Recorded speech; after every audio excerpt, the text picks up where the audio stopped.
Imagine standing on a crowded city street, the midday sun glinting off of the beautiful and intricately carved architecture of the stone buildings surrounding you.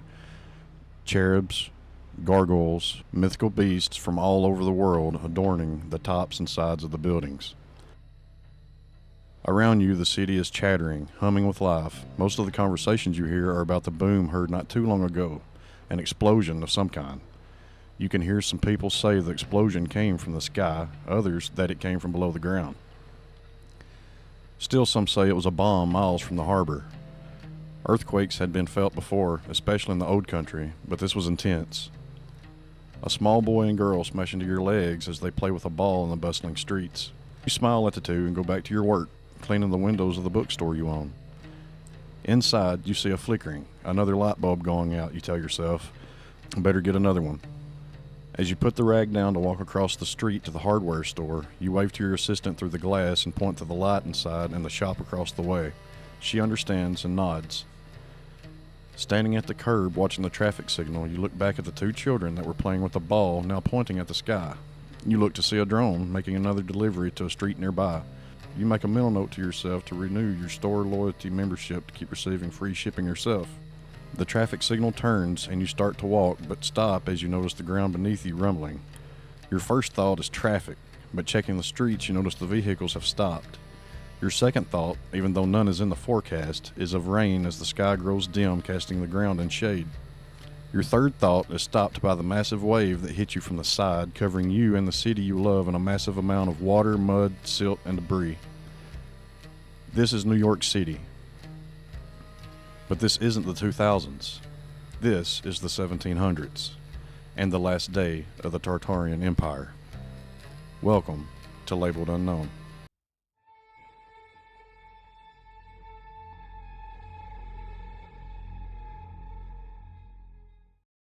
Now, this opening scenario was exaggerated, but I did it to prove a point.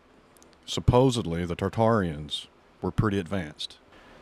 In order to understand the mud flood theory, we must first look at a lost or stolen civilization, Tartaria. Tartaria is a supposedly lost civilization, well, not so much lost as stolen and removed from history.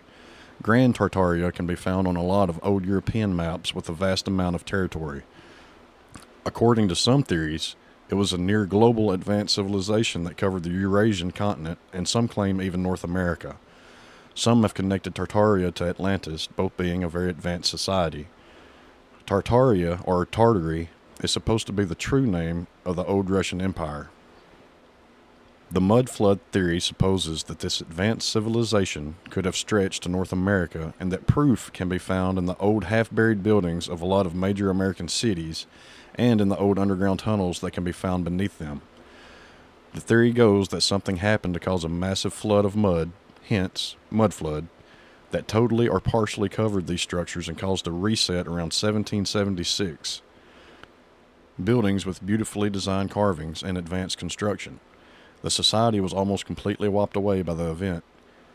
These buildings were then rediscovered, dug out, and claimed by either foreign elites or the elites that survived the flood, and then a plan was put underway to completely erase the true designers, the original Tartarians, from history, what theorists call the reset. These elites wanted complete control, so they would take control of the remaining people and try to repopulate with a narrative that they would put in place for just that. The older people with memories of Tartaria would be extinguished, and the babies would be relocated and raised brainwashed to believe history as it is written, that settlers came and eventually built America into the great empire it is, old constructed buildings and all. In fact, every major American city, including New York and Chicago, wasn't built like history tells us, but was already here. We just repopulated them and expanded to the already existing cities. What Tartaria boils down to is fabricated histories in stolen cities.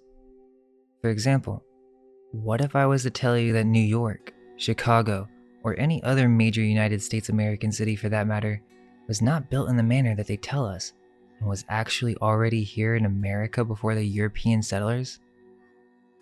Imagine that our cities are just recycled. That would be too crazy, right? What proof is there to support such a claim? In order to demonstrate this, we would just have to dive into each city's history. And that's kind of the purpose of our City Unveiled videos. Literally a 5-hour documentary on a city, but for this instance, we can do Tampa. And shout out to Old World, Florida. There are the Ybor tunnels, where the mainstream story is that these are prohibition tunnels, and you'll see the same exact story in many other cities. One of the main proofs for Tartaria, and don't worry, we'll explain that word in a bit, but a good argument is these underground tunnels which can be found in almost every downtown American city. Some are small and may have been built in a more recent time, but others are massive and do not line up with the ability and available technology at the time. For example, the Washington Street Tunnel under the Chicago River. There are also legends in Pensacola of underground tunnels, yet they have been suppressed from the history books and have been left to oral history because they don't line up with the official PR-approved narrative. Look at this. The Henry B. Plant Museum, otherwise known as the Tampa Bay Hotel. Now, to explain this to you, one of the aspects of Tartaria is stolen buildings and lost history. What you'll find is that every city has old world buildings. All you have to do is really question their history. Because if I were to tell you that I'm doubtful that they built this in the way that they tell us, meaning that this could be a repurposed building or an old world structure, most people would look it up and you would be directed to a museum that is in control of the history of that building and you'll be given a story. Most of the time, you'll get a few construction photos, but it's fascinating to find out how poorly documented the construction process was during this time in the early 19th century. It's the same thing. You'll see these buildings that are already mostly done with scaffolding, barely any people, windows in the ground, and clear signs of photo manipulation, which that's an entire subject of its own. Also in Tampa, there's the Ponce de Leon Hotel, which was completely poured concrete, which was supposedly the first of its kind. Also, these hotels in Florida were fully stocked with electricity during a time when Florida really didn't have that much going on, or so we're told. The World's Fairs of the mid-1800s were spectacular events showcasing a lot of different things, one of which was these huge buildings that would be built in less than a year or two, buildings with intricate carvings and beautiful designs. They were built to showcase human ingenuity and art, and after the fairs were over, they would be torn down in just a few days, completely deconstructed and moved. The buildings were supposedly designed with wood, plaster of Paris, and other easy-to-use materials for quick assembly for the events. But looking at some of the photos, these buildings don't appear to be papier-mâché, but actual stone masonry. The Tartarian theory supposes these buildings were not built for the fairs, but were in fact found, dug out, and put on display, after which they would be torn down and removed from history. The powers that be used the cover of a World's Fair to do all of this. At these World's Fairs as well was a display of a new device, the incubators. On display was a room full of incubator machines, each filled with a baby inside, supposedly showing how incubators could work to save premature infants. Or at least that was the cover story for the historical account. Tartarian theory states that these were just a ruse. These babies were actually being grown to be distributed for repopulation after the flood. Cloning. Now, I know this all seems really hard to swallow, but theorists say there's proof and they state historical records that, honestly, don't exactly line up.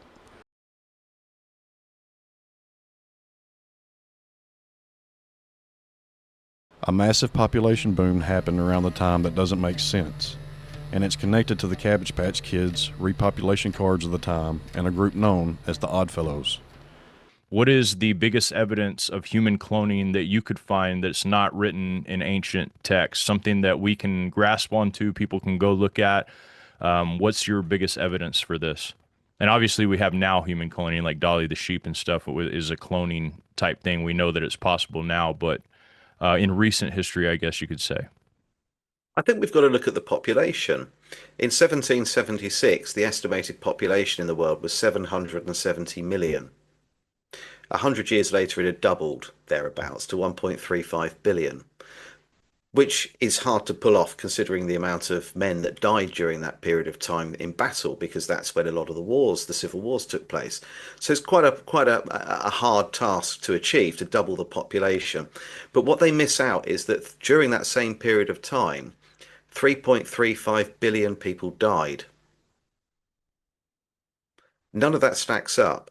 So how do you have a situation where you start off with 770 million people, and 100 years later, you've doubled the population, but in the same period of time, lost over 3 billion people through war, famine, and disease, and natural causes?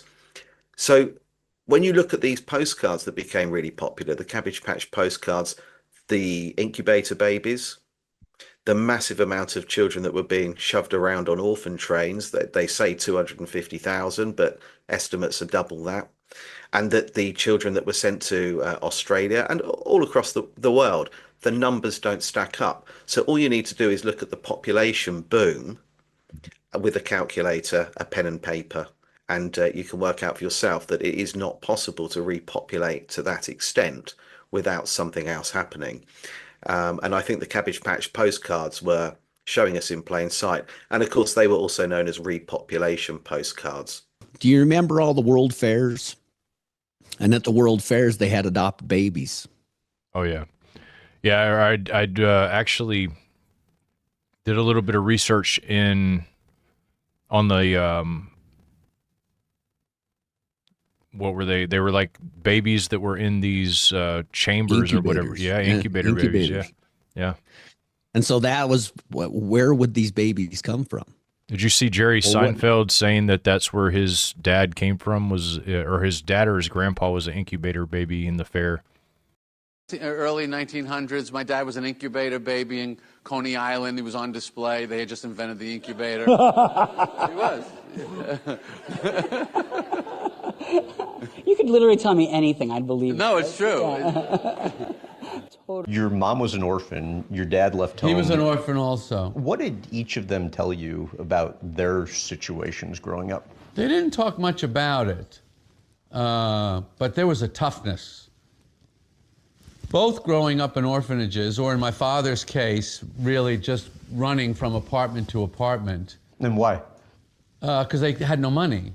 So it was a bunch of kids. It was a home where they were not able to live for some bad reasons.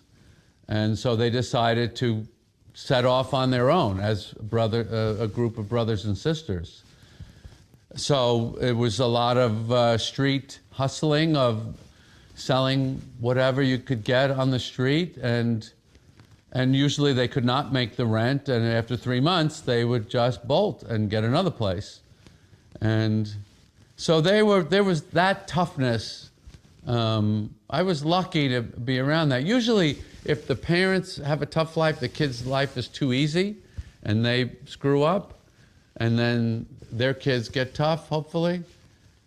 You know, it tends to be an up and down cycle of even in culture, you know, we're in the soft period now. Well, and so it wasn't like that for you. So you've spoken about how it never, correct me if I'm wrong, like never hugged you, never told you he loved you, never threw a ball with you. No, but there was a lot of love in my house. Well, and you said like you and your sister and your parents were almost like roommates in a way, and you called it complete neglect, but in like the best way possible. Benign neglect is how I was raised. But my parents were very loving, but parents in the 50s and 60s did not express it outwardly like parents do today. There was no emotional hole in my life that people love to say, comedians, that's why they do this.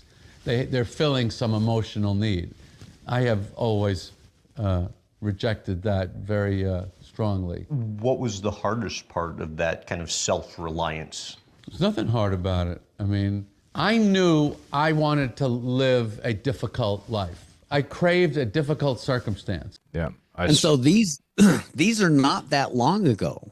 That's what we've got to recognize, is a lot of this history is not that far back, but we've been led to believe that it's cowboys and Indians and they really didn't have any architectural capabilities and everything was wood and how they built things way back then. I mean, there's still structures that are standing from way back then that have stood the test of time. So what does that say? What happened to them as a people? Everybody that was old enough to remember, in my opinion, was executed. The children were spread throughout the world. And I think that's what ties into all these world fairs and these incubator babies. So what I was just reading the other day was what they did is anything that they had that they could remember, any of the children that were old enough to remember were told, do not try to find anybody else. Do not try to look through your history or they'll come get you.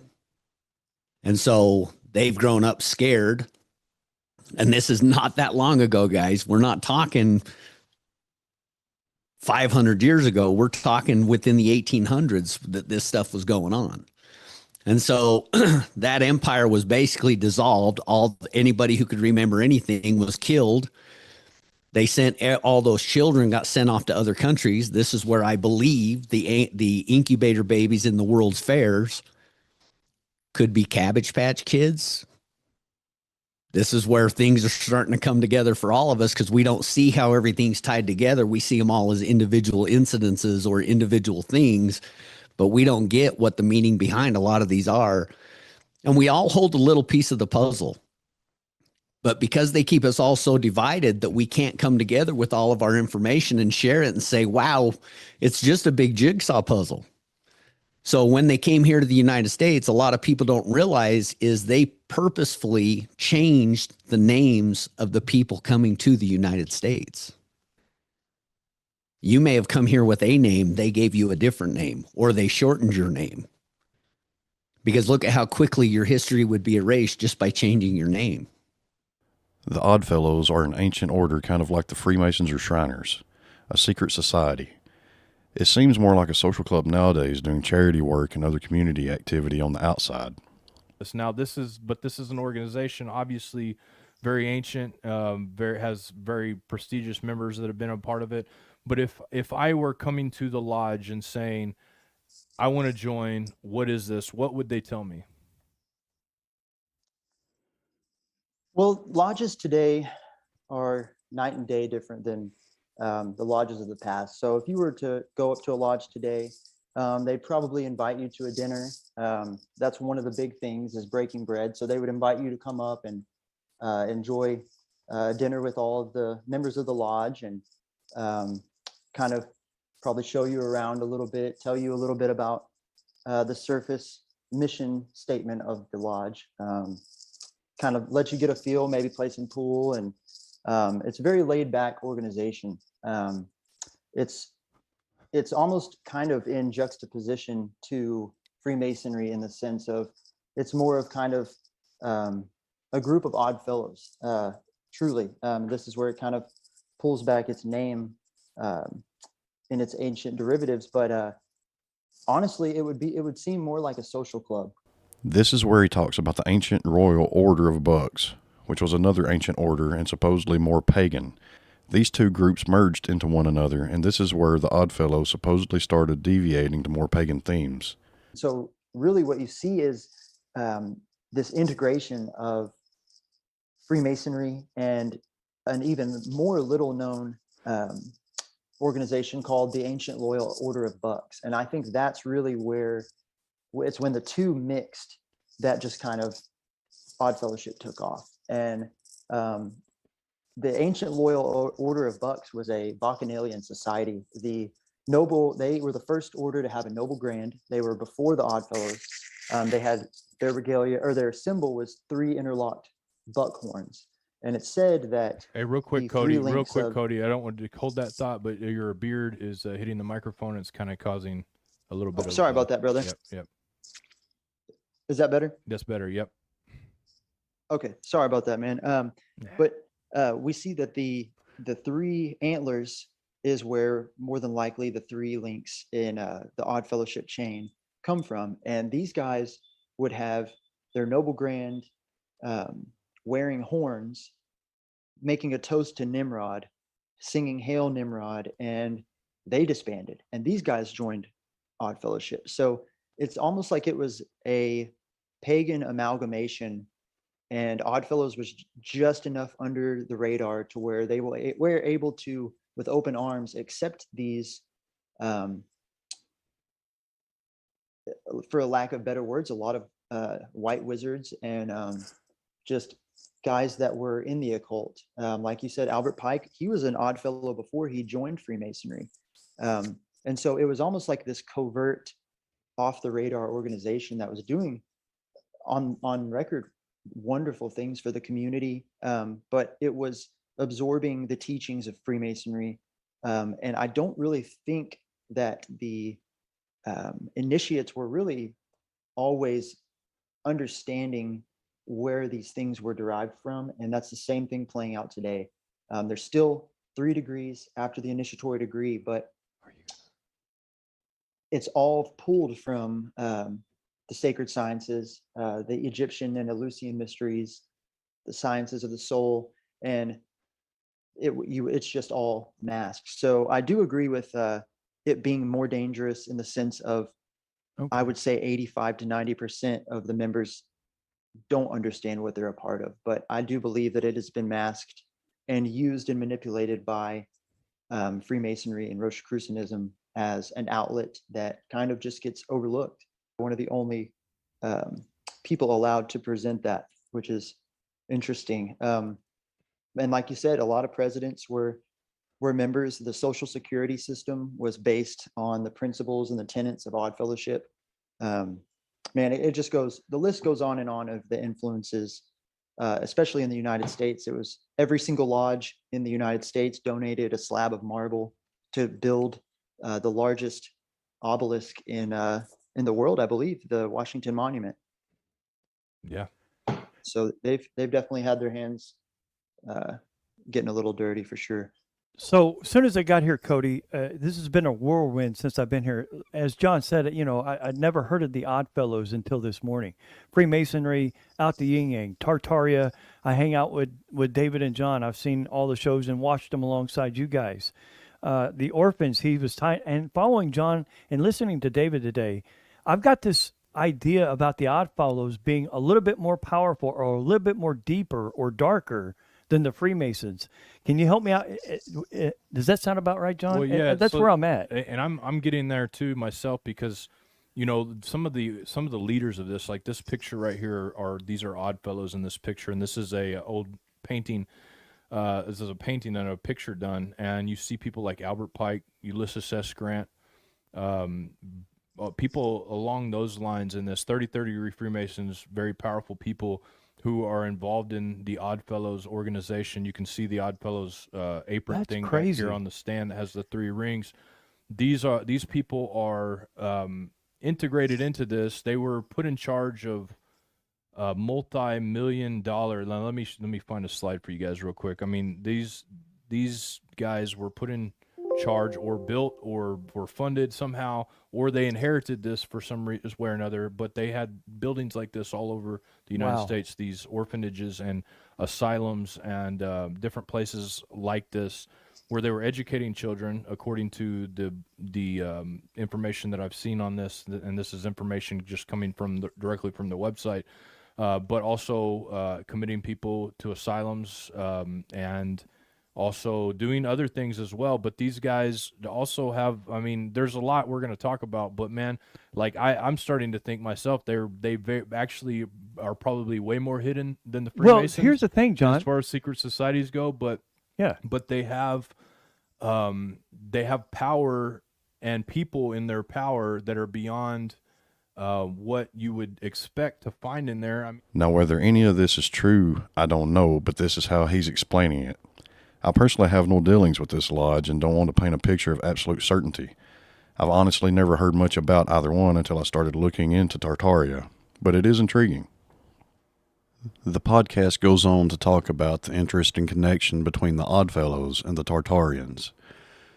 A lot of the symbolic clothes that the Oddfellows wear for their ceremonies are very similar to depictions of ancient Tartarian attire.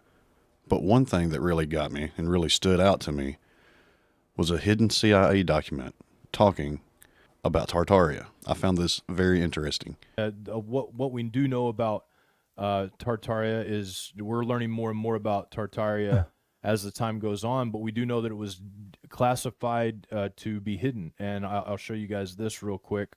Hold on one second. Here we go. This is a CIA document, and I'm just going to read the whole thing real quick. It says, and you can tell me if anything here clicks and makes sense to you. It says, or let us take the matter of history, which along with religion, language, and literature constitute the core of people's cultural heritage. Here again, the communists have interfered in a shameless manner.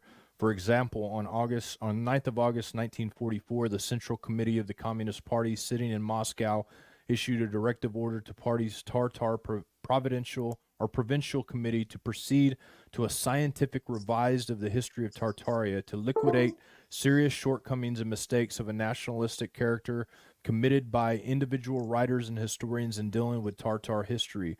In other words, Tartar history was to be rewritten. Let us be frank, was to be falsified in order to eliminate references to the Great Russian aggression and to hide the facts of the real course of the Tartar-Russian relations. And this was no isolated case. In every Muslim area within the USSR, historians, on orders of the Communist Party, have rewritten history to distort the facts so that the Russians appear always in a good light.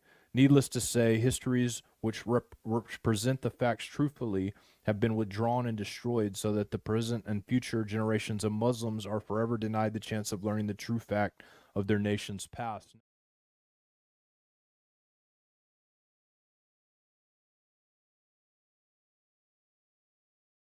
Pompeii excavation began in 1748 and dated the city back 2,000 years prior. Mount Vesuvius erupted and completely wiped out Pompeii, according to history. But there are strange connections to the Tartarian theory in Pompeii that may date the city a lot closer to us than the original 2,000 years date, the 1600s. For example, pineapples weren't introduced into Europe until 1493, but they are found in frescoes of the supposedly ancient city. Frescoes discovered there and dated to 79 AD actually resemble the style of painting used in medieval times. Vesuvius can be found on 16th century maps showing Pompeii was not lost and that the volcano was active long after its historical date. Another thing I found interesting from the video was Pompeii being listed on a 1631 memorial plaque along with the Herculaneum as victims of the 1631 eruption of Vesuvius. And anyone interested in this should really look into Mind Unveiled's channel. He has a lot of very good videos on the subject of Tartaria. Let's start with the evidence on how the whole story of Pompeii is a complete fabrication. There are a number of glaring inconsistencies in the academically approved narrative of the city's destruction, and many arguments that support that Pompeii is actually from the 1600s and not 2,000 years ago as the history books tell us. Some inconsistencies include the frescoes that were discovered there and dated to 79 AD actually resemble the techniques used by medieval painters, including the famous painting of the Three Graces found in the House of the Three Graces in Pompeii. Furthermore, Vesuvius can be seen on 16th century maps, showing that the volcano was active long after the traditional date of their eruption, and Pompeii was not in fact lost. There's a 1631 memorial plaque on the road to Naples that lists Pompeii and Herculaneum as the victims of the 1631 eruption of Vesuvius. There were surgical tools in Pompeii that were not supposed to exist during that time, yet they were found in Pompeii and are dated to 2,000 years ago, yet they resemble medieval surgical tools? Oh yeah, and how could there be pineapples in their frescoes if the pineapple wasn't introduced into Europe until 1493? Let's keep in mind that Pompeii was supposedly discovered in 1748. Again, we have an entire video breaking this down. The evidence is there, you just have to be willing to look.